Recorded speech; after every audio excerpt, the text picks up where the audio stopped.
That can be really difficult. There's a lot of components that go into it, and each one of the components needs to be installed in the right order, and they have their own manufacturer specs for how they're to be applied and installed.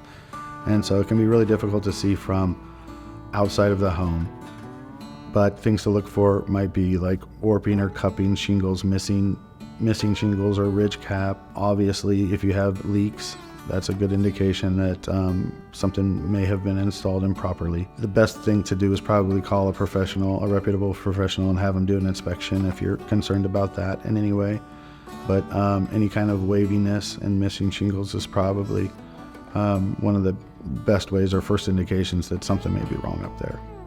Common signs would be, again, very difficult to can be difficult for the regular homeowner to just see from the ground especially. You almost have to get up close to do a very good inspection. That can become very unsafe as well, but you would look for things like missing shingles or cupping or waviness in the roof system itself. Look at the ridge lines, side walls and head walls, which is where any wall might come down into the roof line. You see wood rotting and things like that might be happening, and some improper flashing may be indicated there. But it really is difficult. It can be difficult to just look at it and say it was installed right or wrong, which is why unfortunately a lot of people get away with doing it wrong, because it is hard to tell, because the finished product is going to be the shingles and the ridge cap. You don't know what happened underneath there, whether products were used or not.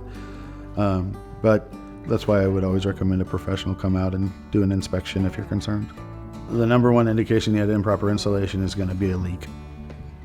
So within the first couple of years, the first 2 years, especially in the Midwest, we have good freeze-thaw cycles and we have good rain and hot days.